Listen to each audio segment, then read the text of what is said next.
보니까 우리가 카페 불을 연 지도 꽤 오래됐네. 그죠?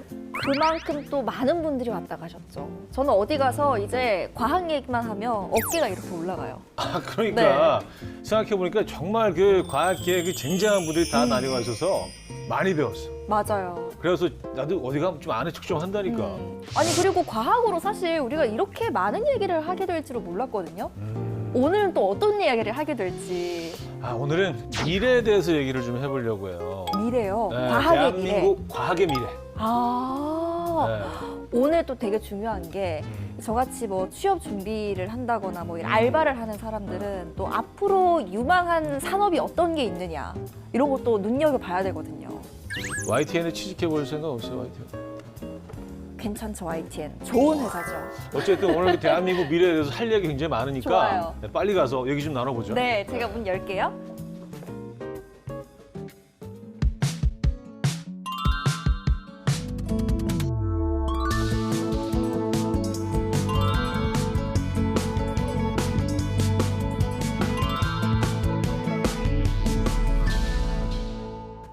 자, 오늘도 과한 카페에 오신 것을 환영합니다. 반갑습니다. 어서 오세요. 아, 오늘은요, 저희가 우리 과학기술의 미래에 대해서 좀 거창하네요. 미래에 대해서 좀 예측해보는 또 이야기를 나눠보는 그런 시간을 갖도록 하겠습니다. 네, 좋아요. 지금까지 사실 저희가 이 자리에 정말 많은 과학자분들을 초대를 했었잖아요. 네. 그런데 이 분야는 좀 생소합니다. 미래학자 배영재 박사님 모셨습니다. 어서 오세요. 반갑습니다.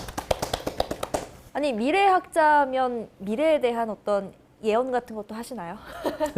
미래학은 예언이 아니라 예측을 하는 거죠. 근데 이제 어. 예측이라고 하는 건 항상 틀릴 수가 있기 때문에 미래학자들은 가능한 여러 개의 미래 시나리오를 갖다가 이야기를 해요 합니다. 그러면 그 중에 하나는 맞거든요. 네. 자, 미래에 대해서 우리가 알아보는 시간 굉장히 흥미로울 것 같아요. 네. 네. 우리나라 과학 전반에 걸쳐서 지금까지의 어떤 여러 성과들이 있었잖아요.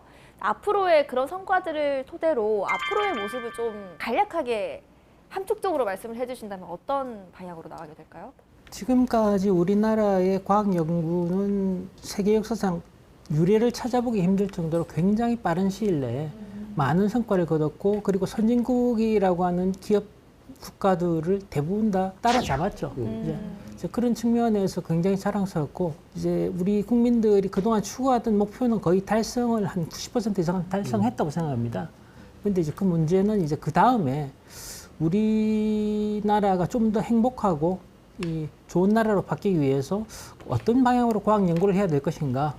근데 주변 다른 나라의 뭐 이렇게 선진국이라는 나라를 둘러봐도 딱히 우리가 그렇게 이제 롤 모델로 삼아야 될 그런 사례가 점점 없어지고 있어요. 그러면 이제 외국의 뭐 석학, 외국의 전문가라는 사람들 불러가지고 질문을 하는 게 아니라 우리끼리 한국 사람끼리 열심히 토론하고 연구를 해서 어떤 과학 연구를 해야 할지를 이제 결정하고 결정을 만들었으면 거기에 과감하게 배팅을 해야 될 그런 시기로 생각합니다. 네. 조금 뭔가 좀 자랑스럽기도 하네요. 지금 말씀 들으니까 지금까지는 뭐 모든 분야에서 사실은 뭐 그 분야의 뭐 선두주자라든지 뭐 선구자, 뭐 혁명적인 일을 이루어낸 다 외국의 사례들 아니 그분들이 와서 뭐 어떤 그 세미나를 갖는다든가 그랬는데 이제는 약간 뭐 하다 보니까 이제 우리끼리 해도 이게 훨씬 나은 상황이 된 거네요. 네, 그렇습니다. 그러니까 지금까지는 어떻게 보면은 우리가 그동안 예측한 것보다 더 잘했다고 오히려 볼 수 있어요. 그러니까 장밋빛 미래를 그린 것보다 더 좋은 결과를 적어도 과학기술 면에서는 거둔 부분이 굉장히 많다라고 얘기할 수 있죠.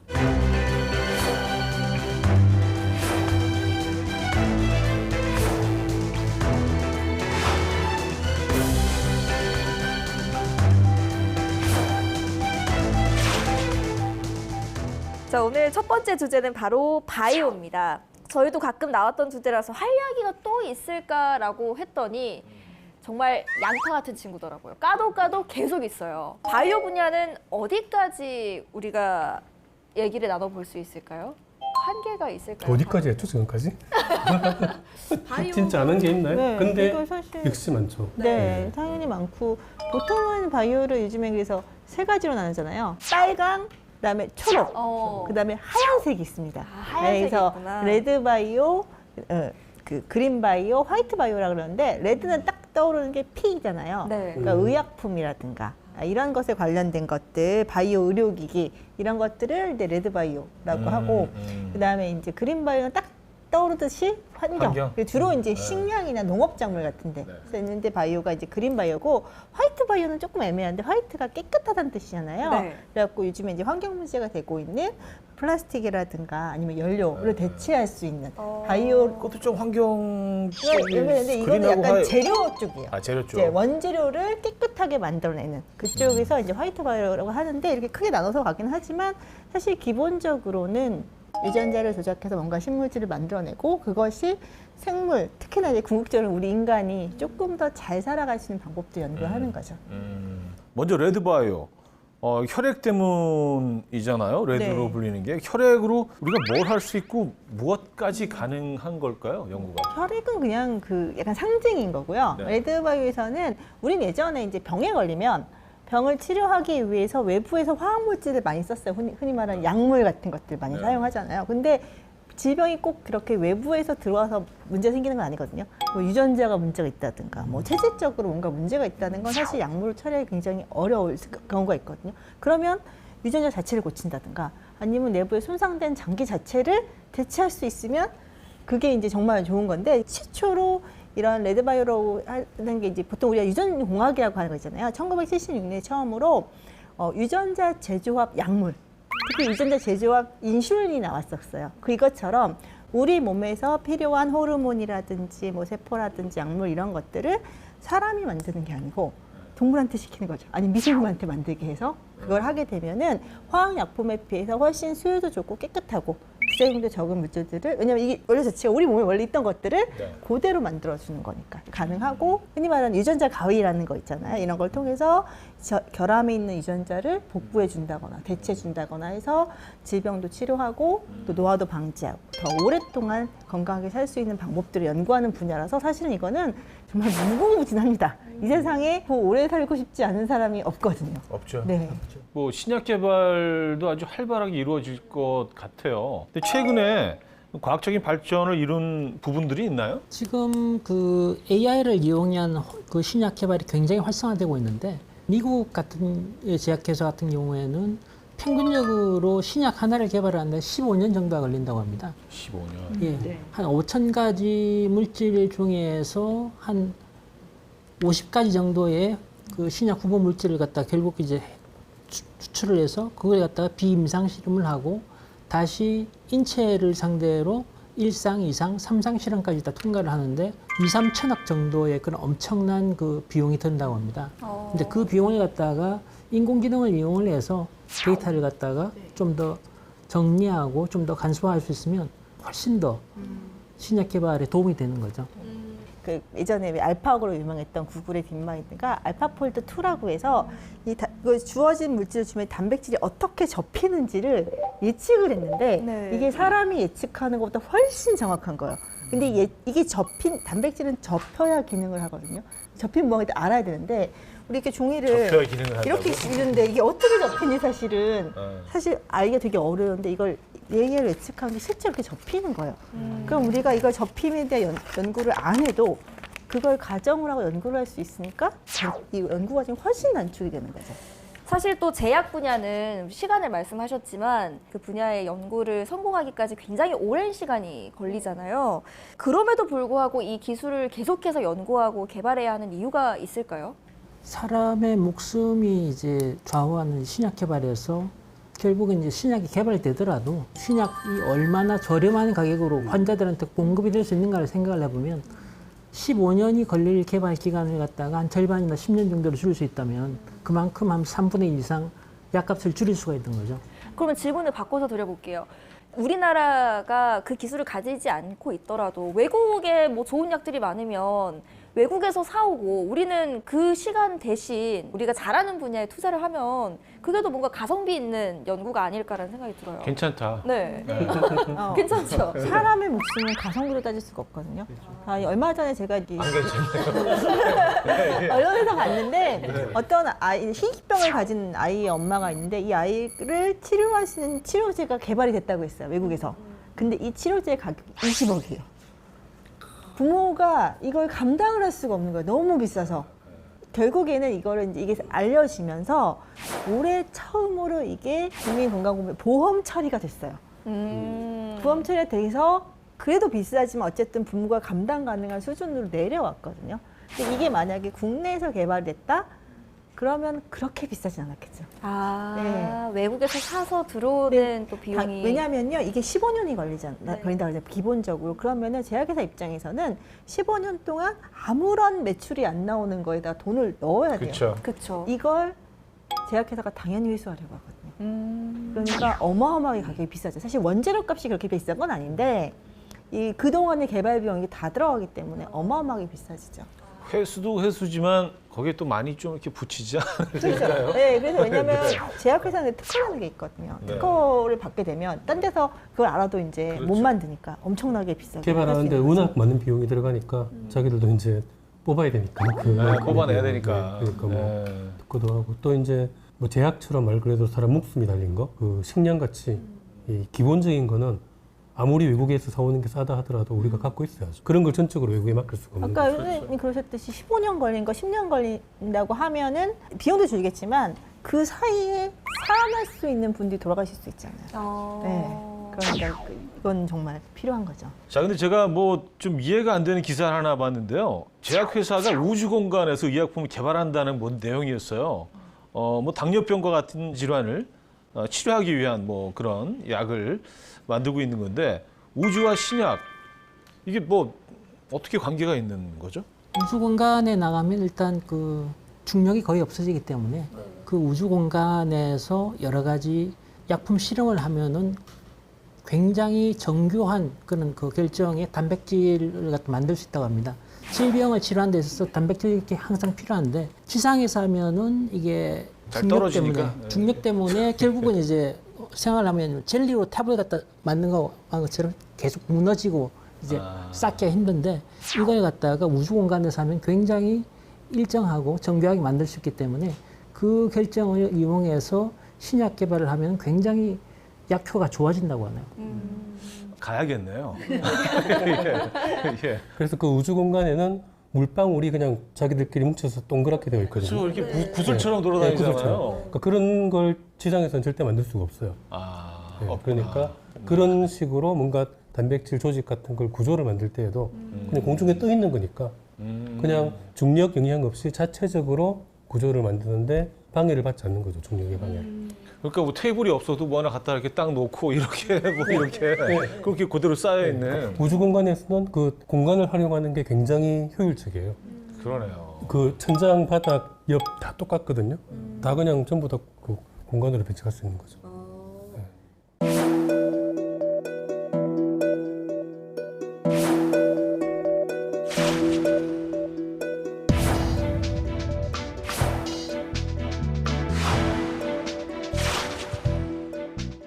자, 화이트 바이오 얘기도 좀 해볼게요. 화이트 바이오 아까 뭐 우리 이은희 작가님이 잠시 말씀을 하셨지만 좀 설명을 좀 더 구체적으로 해주신다면요. 화이트 바이오는 여러 가지 이제 생물 자재를 이용을 해서 지금 현재 우리 인류가 여러 가지 오염을 시키고 있는 플라스틱이라든가 여러 가지 이러한 소재들을 대체를 하는데 네. 결국은 뭐 생물 소재를 이용을 하면 일단 재활용이 되고 혹은 폐기하는 과정에서 오염이 덜 생기기 때문에 일단 뭐 가시적으로 가장 환경 보호에 도움을 주는 이제 그런 이제 분야라고 할 수 있습니다. 연구가 필요한 분야네요. 연구가 필요하기도 하고 이미 많이 활용되고 많이 있습니다. 그래서 이 분야가 크게 두 가지인데요. 첫 번째가 플라스틱을 대체할 수 있는 고분자 물질을 만드는 거. 그다음에 두 번째가 연료를 대체할 수 있는 물질을 만드는 거. 왜냐면 이 두 개가 가장 심각한 탄소 주가 물질이거든요. 그래서 흔히 말하면 옥수수 전분으로 이용한 플라스틱 이런 거 많이 하는데 이게 이제 비용이 너무 많이 들기 때문에 그 세균을 배양을 해서 여기다가 이 플라스틱과 같은 고분자 물질을 합성할 수 있게 만드는 거예요. 그럼 굉장히 싼 값에 만들 수 있거든요. 종류도 다양하게 만들 수 있고 뭐 이렇게 만들어 대치를 한다든가 바이오 연료들이라고 해가지고 생물에서 나온 연료들을 이용을 해서 사용을 하게 되면 기존에 우리가 쓰던 플라스틱 또는 뭐 그 기본적으로 다 석유잖아요. 이거를 이 양을 줄일 수가 있으니까 환경을 깨끗하게 만들 수 있다. 그래서 화이트 바이오라고 하고 최근에 이제 기후변화 문제가 점점 심각해지면서 이 분야의 중요성이 점점 크게 각광을 받고 있는 거죠. 그래서 화석연료 얘기가 나왔는데 화석연료 그 사용이 참 문제잖아요. 우리 다 알고 있고요. 근데 화석연료를 대체할 만한 그 연구물들이 좀 나오고 있나요? 굉장히 그 전통적인 그 방식이라고 볼 수 있겠는데요. 감자나 고구마로 저희가 소주를 갖다가 빚듯이 지금 이제 뭐 옥수수나 감자에서 나오는 그 에탄올, 알코올을 가지고 이제 여러 가지 휘발유를 대체할 수 있는 혹은 휘발유에 첨가해 가지고 에너지를 세이빙하는 그런 류의 이제 바이오 에탄올이 굉장히 시장이 빠른 속도로 커지고 있습니다. 아니 그 제가 회사 주변에 되게 유명한 고깃집이라고 해서 갔는데 그 불판 옆에 이렇게 옥수수가 나달이 이렇게 놓여져 있더라고요. 그래서 저는 이제 당연히 음식인 줄 알고 이렇게 뭐 생옥수수를 또 먹기도 하니까 먹었는데 진짜 깜짝 놀라시더라고요. 이걸 왜 먹냐고. 이걸 연료로 쓰는 건데 그것도 대체하기 위한 거죠. 연료를. 그거는 아마 향을 입히기 위해서일 거예요. 아 그렇군요. 그 고깃집의 어떤 생존 방식. 그 정도 가지고. 어느 집이에요, 여기? 그 여기는 되게 앞서간다. 이런 생각을 했었는데. 여기서는 이제 알코올은 사실은 전분을 발효시켜야 나오거든요. 그게 나오는 건데 여기서 이제 화이트 바이오라고 한다면 이걸 보통 식물을 하게 되면요 효율이 떨어지는 게 자라는데 시간이 오래 걸려요. 네. 그리고 우리가 원하는 감자만 나오는 게 아니라 딴 것도 되게 많이 나와요. 그것보다 차라리 유전자 조작을 통해서 이런 전분의 함량이 더 높은 생물을 먼저 만든 다음에 하거나 아니면 미생물을 이용해서 이걸 만들 수 있게 만들거나 그 전형으로? 네, 이렇게 하는 거죠. 네. 그 아직 해결해야 할 어떤 그 문제점들이 있지만 계속 이제 우리가 개발을 해야 하는 이유가 다른 나라들의 어떤 상황을 살펴보니까 미국 같은 경우에는 2030년까지 석유 소비량의 30%를 바이오 화학 제품으로 대체하겠다고 말했고요. 또 EU에서도 석유 플라스틱 유통을 금지하고 이제 바이오 플라스틱을 개발하겠다 이렇게 밝혔더라고요. 이렇게 되면 이제 뭐 점점 우리나라에도 어떤 실질적인 영향이 생기지 않을까요? 당장 우리나라에서 수출하는 그 제품에서 플라스틱을 갖다가 이제 바이오 플라스틱으로 바꾼다든가 하는 과정에서 원가가 대단히 올라가겠죠. 근데 그럼에도 불구하고 그런 전환을 갖다가 선도해야 될 이제 그런 시기가 왔죠. 네, 그렇지 알고 아무래도 이렇게 편명을 했기 때문에 이제 앞으로는 뭐 예를 들어서 얼마 이상은 뭐 바이오 플라스틱이어야 된다라는 아마 기준점이 생길 거예요. 그럼 우리는 안 할 수가 없는 거죠. 그리고 이미 이제 유럽 쪽에 대체 에너지를 얼마만큼 사용하지 않은 제품 이런 거 수출을 못 해요 이제. 아, 그렇죠.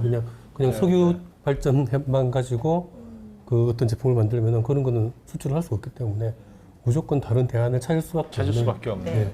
안 밝더라도 밝혀야 돼 강제로.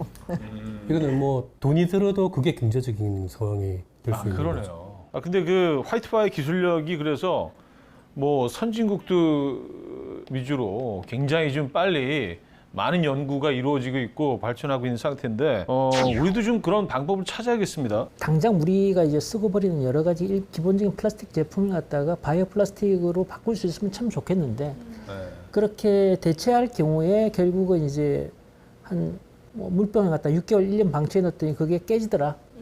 뭐 비위생적에서 마실 수가 없다. 뭐 이런 식의 이제 말이 안 나오도록 우리나라의 이제 그 과학계가 그런 쪽에서 좀 빨리 품질을 높이고 원가를 낮추는 방법을 갖다가 좀 개발을 해야 되는데 아무래도 지금 우리가 당장 먹고 사는데 이제 가장 중요한 이제 첨단 산업에 비해서는 그런 쪽에 대해서 투자가 좀 적게 이루어지고 있는 게 사실이죠. 예.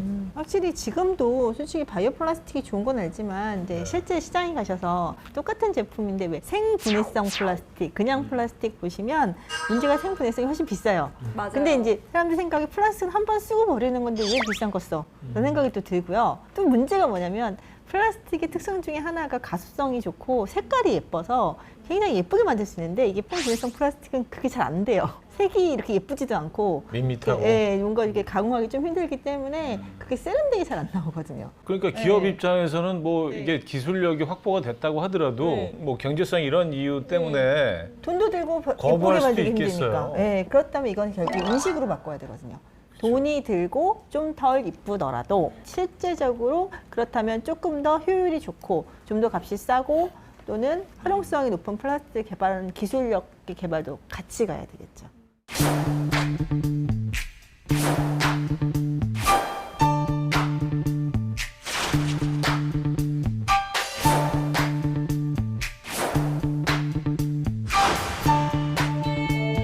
자, 이번에 저희가 나눠볼 이야기 주제는 바로 배터리, 2차 전지입니다. 2차 전지라고 하면 지금 우리가 보통 사용하는 배터리를 말하는 건가요? 보통 저희가 그 AAA 사이즈의 이런 건전지라고 네네. 하는 게 이제 있고 이제 그 이후에 이제 충전 방전이 자유롭게 되는 그런 2차 전지가 요즘에 급속도로 늘어나서 대부분의 이제 가전제품, 휴대폰이나 여러 가지 이런 데는 2차 전지가 많이 들어가고 있죠. 근데 전기 사용이 늘어나면서 이 배터리도 그만큼 그 많이 필요로 하죠. 그런데 이미 그 배터리 시장은 커질 만큼 커지고 어느 정도 발전이 된 상황 아닌가요? 지금 2차 전지의 가장 이제 큰 시장은 이 전기차 시장입니다. 전기차에 들어가는 2차 배터리를 어떤 나라가 얼마만큼 그 시장을 선점할 수 있느냐에 따라 가지고 자동차 산업의 미래 자동차 산업, 미래 모빌리티가 거기에 따라서 왔다 갔다 하기 때문에 강대국들이 이런 배터리 산업에 굉장히 욕심을 가지고 투자를 하려고 하는데 그 분야에서 한국이 굉장히 잘하고 있습니다. 네. 배터리는 가벼워지고 작아지고 용량이 커지고 이 방향으로 아무리 가도 진짜 그러네. 예, 더 되면 더 좋은 거거든요. 우리 휴대폰도 지금 거의 매일 충전하잖아요. 근데 일주일에 한 번만 충전하면 된다. 그럼 사람들이 훨씬 좋아하지 않을까? 아니 뭐 네. 한 번만 하면 영구적으로 이렇게 네, 쓸 뭐 수 그렇게 할 있다든지. 수도 있든지. 그 그러면 배터리의 형태도 요즘에 많이 바뀌고 있다고 하더라고요. 뭐 이렇게 접혀지는 배터리도 나오고 있고, 뭐 옷에 이렇게 붙이고 다니는 배터리, 뭐 여러 가지 다양하더라고요. 그렇게 가벼워지고 작아지는데 용량도 줄지 않으면서 그렇게 되면은 활용도가 훨씬 넓어지기 때문에 맞아요. 이게 뭐 한계가 없는 시장 기술이라고 봐요. 네, 근데 제가 예전에 봤던 건 액체 배터리도 있었어요. 이게 뭐냐면 주유소에서 쓸 건데 지금 전기차의 가장 큰 문제가 전기 충전 때 시간이 주유하는데 걸린 시간보다 월등히 많이 걸린다는 거잖아요. 그래서 액체 만약에 배터리가 있으면 마치 주유하는 것처럼 주유소에 가서 방전된 거 빼고 충전된 거 집어넣어주면 되는 거거든요. 그럼 시간이 훨씬 단축되니까 그쵸. 이런 방향도 연구할 수도 있고 이런 것들은 이제 그 연구소 수준에서 그러니까 에서는 가능하다는 걸 봤는데 아직까지 이제 상용화는 안 된 거죠. 아 근데 그 전기차 같은 경우도 이렇게 한 번 충전하면 갈 수 있는 거리가 굉장히 빨리 늘어나고 있는 것 같아요. 처음에는 뭐 몇십 킬로밖에 안 됐었잖아요. 네. 근데 벌써 뭐 몇백 킬로 이제 가능해졌으니까. 서울, 부산 이제 갈 수 있죠. 그렇죠. 네. 네. 근데 서울, 부산 왕복이 가능해지면 그다음 그 순간부터는 이제 휘발유 자동차를 갖다 이기기 시작하는 거죠. 이제 압도하기 시작하는 거죠. 근데 저런 것도 나오면 좋을 것 같아요. 자동차가 이렇게 사고가 나더라도 그냥 지가 알아서 다시 싹 다시 올라와. 아 그거 저기 생체 보건 플라스틱을 연구하시는 분들이 계세요. 아 그래요? 뭐 왜냐- 상처가 나더라도 왜냐면은 싹 다시. 그 특히나 우주공간 같은 데서요. 인공위성 올랐는데 뭐 탁 부딪혀서 깨졌는데 아, 다시 얘를 돌아올 수리하러 수도 갈 수가 없고. 없잖아요. 그래서 자동으로 부풀어서 원상을 회복하는 그 생체 보건 플라스틱 연구도 하고 있다고 합니다. 네. 그거 나오면 너무 좋을 네. 것 같아요. 네. 근데 지금 뭐 배터리의 대세는 리튬 이온이라고 하죠. 근데 또 과학자들이 또 가만히 있을 리 없잖아요. 그래서 뭔가 새로운 것들을 계속 개발하고 있을 텐데 차세대 배터리 얘기가 나올 법도 합니다. 근데 그 앞으로는 좀 수소가 대세이지 않을까. 누구나 다 예측하는 뻔한 예측을 그 맞나요? 근데 수소가 앞으로 대세가 될까요? 수소가 가능성이 굉장히 높은 에너지 자원인 건 맞는데 네.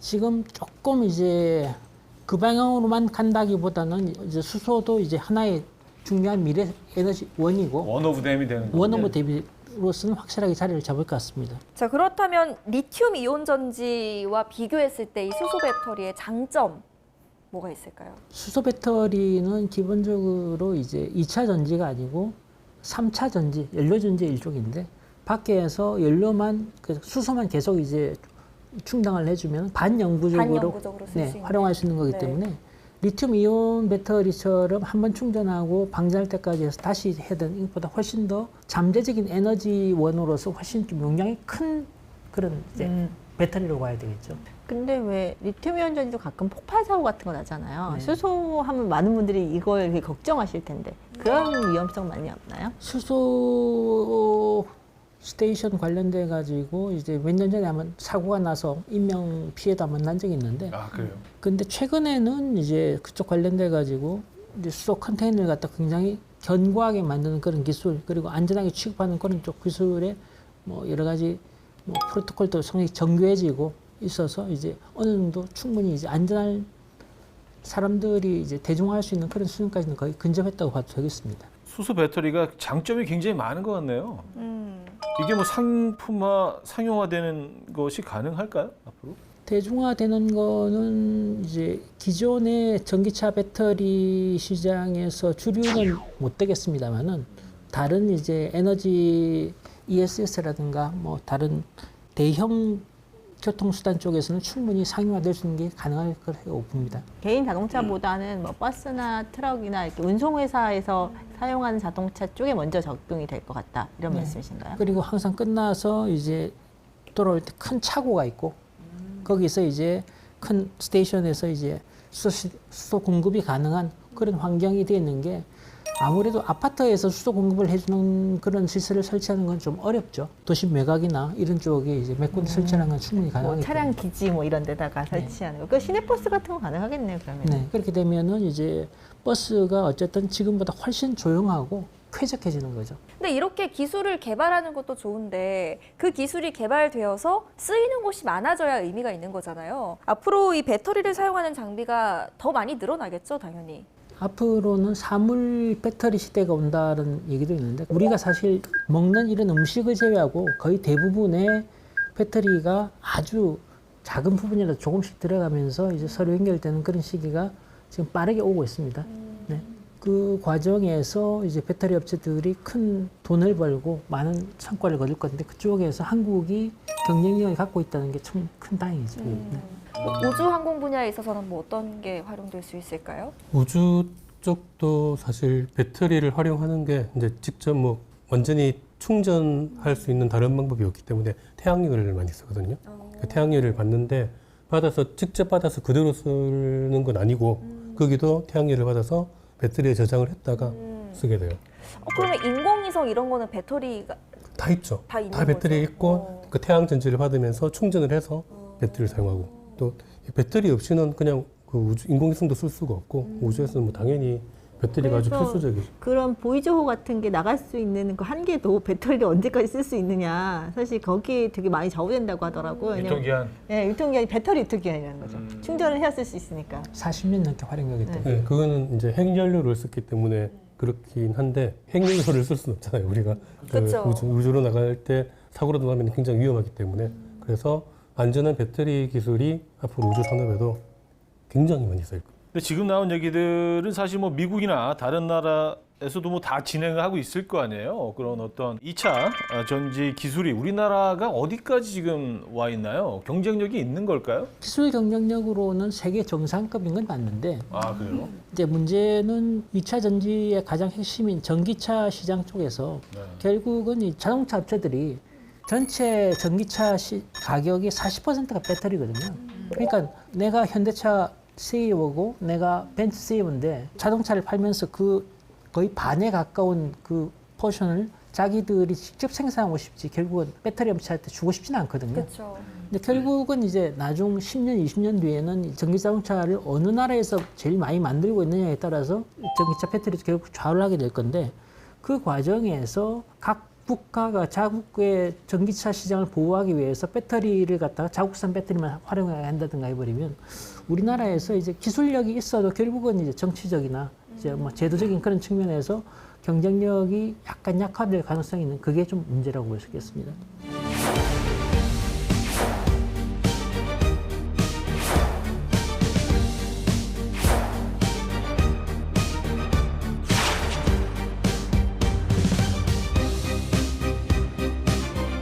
반도체에 대해서는 뭐 끊임없이 뉴스에서 나와서 우리가 너무 좀 익숙한 주제이기도 한데요. 요즘 반도체 패권 전쟁이라고까지 얘기가 되는데 뭐가 문제인 겁니까? 정치적인 거죠, 이것도요?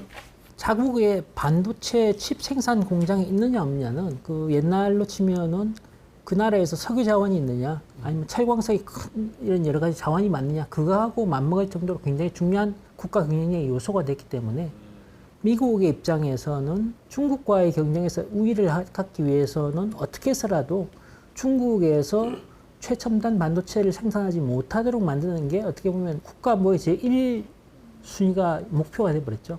그걸 위해서 대만, 한국, 뭐 각자 이제 반도체 쪽에서 굉장히 이제 경쟁의 강자라고 할 수 있는. 강자라고 할 수 있고 일본도 이제 지금 현재 시장 포션은 작지만 기초 기술을 갖고 있는 나라이기 때문에 이 아시아의 세 나라를 갖다 자기들 엮어서 어쨌든 생산은 우리 쪽에서만 해라고 이제 압력을 넣는 거죠.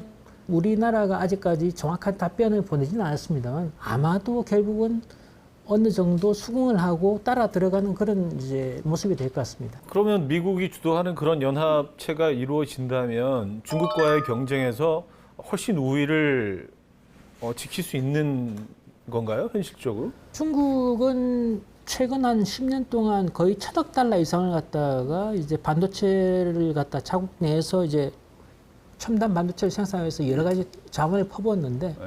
생각보다도 성과가 좋지 않습니다. 그래서 아직까지도 한국이나 대만보다는 이제 한 수 아래의 그런 기술력을 갖고 있습니다만 계속 돈을 갖다가 이렇게 퍼붓고 거기 인력을 갖다 계속 키우다 보면 결국은 어느 정도 수준까지 따라올 가능성은 분명히 있어요. 근데 그 시점에서 좀 다른 얘기일 수도 있는데 일본이 사실은 뭐 제가 그 청소년기만 해도 최첨단의 어떤 그 모든 것은 여기서 시작된다고 생각을 했었는데 이 반도체 전쟁에서 조금 약간 뒤처져 있는 것 같아요. 뒤처지기 시작한 게 벌써 꽤 2000년대부터 꽤 오래됐습니다. 그게 일본이 자랑하는 장인 정신 때문에 반도체 경쟁에서 오히려 뒤처진 그런 우리가 늘 부러워하던 저걸 배워야 된다라고 끊임없이 들어왔던 그 장인 정신. 네, 장인 정신이라고 하는 보통 자기가 주어져 있는 환경에서 최선을 다해서 그 안에서 좋은 걸 만들어내는 건데 이제 반도체 같은 경우에는 낡은 기술이 될 것 같다고 하면 과감하게 포기를 하고 다시 이제 새로운 라인을 깔아야 되는데 일본에서는 그런 결정을 하려고 하면은 담당자들이 전원이 다 합의를 해야 되고 그 다음에 이제 어떤 장비를 들고 있는 것이 좋을 것인가 회의하는데 시간이 많이 걸리고 그리고 나중에 잘못될 경우에는 연대 책임을 지거나 아무도 책임을 안 집니다. 이제 그런 이제 그 문화적 특성 때문에 세대가 빨리 바뀌는 반도체 경쟁에서 한국, 대만이나 중국 기업들과의 경쟁에서 많이 어려워졌죠. 그러니까 치포를 통해서 일본도 이제 이전에 그런 주도권을 다시 좀 회복을 해보겠다라는 생각이 있는 거예요. 그러니까 미국은 미국 의지대로 시도를 하지만 대만은 대만대로의 생각이 있고 일본은 일본대로 생각이 있고 우리도 우리대로의 생각이 있어야 되는데 그러려면은 주변 상황을 잘 파악하고 어떤 게 가장 이익일까를 잘 생각해서 기술 자체는 말 그대로 세계 최고 수준을 가지고 있는데 정부나 이런 외교 쪽에서 그걸 못 따라주면은 그거는 그분들의 책임이 되는 거거든요. 그리고 요즘은 모든 기술이 인공지능 시대라고 하잖아요. 반도체도 이 인공지능과 융합을 할 수 있다고 하는데 AI 반도체는 뭘 얘기하는 건가요? AI 반도체는 지금 현재 그 딥러닝 인공지능에서 가장 중요한 그 로직을 갖다가 이용한 연산을 하는데 가장 특화되어 있는 그런 이제 반도체입니다. 지금 기존에 나와 있던 기존 그 CPU에 비해서 연산 속도가 몇십 배 이상 빠르고 빠름에도 불구하고 전력을 굉장히 적게 소모하는 그러한 기능을 가지고 있으면 어떤 장점이 있냐면요. 소개팅을 나갔을 때 어떤 뭐 상대방을 봤을 때 기존의 CPU는 처음에 외모를 보고 그 다음에 패션을 보고 목소리를 보고 조건을 보고 태도를 보고 내 이상형인가 아닌가 뭐 이런 식으로 한다고 하면 이런 그 인공지능 반도체를 이용한 연산을 하면은 사람이 오감을 통해서 딱 보는 순간 몇 초 만에 내 타입이다 아니다라고 순식간에 이게 알아내듯이 그런 식으로 이제 복잡한 환경에서 원하는 그 연산을 처리하는 굉장히 특화되는 겁니다. 그래서 그런 측면에서 봤을 때 앞으로 인공지능 반도체를 어느 나라가 더 좋게 더 성능이 좋은 걸 갖다 만드냐에 따라 가지고 미래 모빌리티 시장의 주도권도 결국은 넘어갈 거고 미래 산업에 봤을 때 굉장히 중요한 그런 역할을 할 건 분명합니다. 근데 우리가 이 반도체 기술이 정말 세계적이다 이런 얘기를 늘 들어오고 있는데, 근데 뭐 새로운 기술이 이렇게 개발됐다는 뉴스를 볼 때마다 어떻게 기술 격차는 사실 굉장히 미세하다는 얘기를 해요. 그래서 우리가 많이 앞서 있는 게 아니구나라는 생각을 하거든요. 좀 늘 좀 긴장을 해야 되는 거구나라는 생각을 하게 됩니다. 그 기술의 차이는 어느 정도나 되는 걸까요? 기술력의 격차라고 하는 건 결국은 그 기술을 가지고 제품을 만들면서 얼마만큼의 높은 품질의 제품을 갖다 안정적으로 만들어낼 수 있느냐, 구워내냐. 그러니까 뭐 이런 빵으로 비유를 하자면 빵 100개를 갖다 구웠는데 이 중에서 제대로 구워진 빵을 갖다가 이제 뭐 중국의 어떤 업체는 50개를 만들었는데 우리나라 업체들은 90개가 대부분 다 이제 맛있는 제대로 구워진 빵을 구울 수 있다. 그러면 당연히 원가 경쟁에서 우리가 앞서 나가는 거죠. 그런데 우리나라 같은 경우에는 반도체 산업 여러 분야에서 다 이제 선두에 도전을 하다 보니까 아무래도 자원이 좀 이제 분산이 되는 그런 측면이 있고, 근데 그게 뭐 장점이기도 하고 단점이기도 하니까 좀 더 기다려봐야죠. 한쪽으로 좀 집중하는 게 더 나은 전략이라고 보십니까? 어때요? 지금 우리나라는 전체 거의 모든 분야에서 대부분 다 선두권을 노려야 되는 그런 입장이기 때문에 한쪽에 지금 이렇게 올인을 할 수는 없는 그런 상황입니다. 이제 하나만을 선택해서 거기 집중하기엔 시장 상황이 너무 빠르게 변하고 있으니까 더 위험해진 거죠. 어떻게 바뀔지 알 수 없으니까. 그 업계에 계신 분들은 늘 좀 긴장 상태시겠어요. 이게 언제 어떻게 바뀔지 모르기 때문에. 그분들 스트레스는 엄청 받는 걸로 알고 있습니다만 또 그분들은 그만큼 연봉을 갖다가 이제 높게 받으시죠.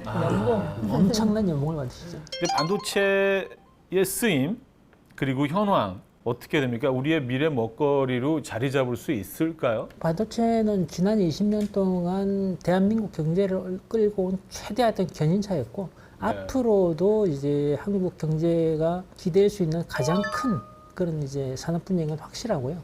그리고 옛날에 우리가 뭐 중동 국가들을 갖다 야 저기는 석유가 나서 일 별로 열심히 안 하고도 저렇게 잘 먹고 잘 산다라고 우리가 부러워했듯이 우리나라에서 자체적으로 이렇게 세계 최고의 반도체를 생산해내는 시설과 공장이 있다는 게 다른 나라에서 보기에 점점 더 부러워지고, 그리고 어떻게 반도체를 저기 자체적으로 만드는 나라를 우리가 함부로 따라잡을 수 있다고 감히 꿈을 꿀 수가 있지라고 할 정도로 확실히 다른 나라와의 격차를 만드는 절대적인 어쨌든 뭐 절대완이 같은 그런 역할을 하게 될 겁니다.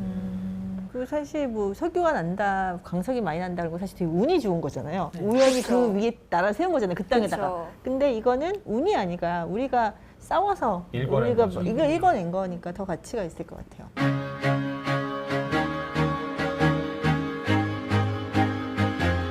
I used to rule the world. Seas would rise when I gave the word. Now in the morning I sleep. 자, 오늘 저희가 세 가지 분야만 이야기를 했는데 뭐 우리나라 여러 가지 과학 분야에 있어서 이것도 좀 우리가 투자를 하고 연구할 만한 가치가 분명히 있다. 경쟁력 있는 분야 어떤 게 있을까요? 경쟁력도 있지만 꼭 필요한 분야가 이제 로봇 분야입니다. 이제 로봇 산업이라고 하면 보통 이제 사람들이 미래 사회에 하면 이제 막 가만히 앉아 있는데 로봇이 와서 서빙을 해주고 뭐 편안하게 해주고 이런 걸 생각하는데 지금 한국 사회에서 꼭 필요한 로봇 기술은 어떤 거냐면요. 사람들의 일을 갖다가 하는 능력을 증폭을 시켜주는 그런 이제 로봇 기술이 필요합니다. 가령 이제 80세, 90세가 돼서도 내가 사회 활동을 하고 싶은데 걷는 게 힘들고 멀리 가기 힘들고 그래서 나 일을 갖다 제대로 처리를 못한다. 이럴 때 이제 로봇 기술을應用을 해서 이제 실제로 내 몸은 여기 있지만 여러 분야, 여러 장소에서 내가 하고 싶은 일을 할 수 있도록 도와주는.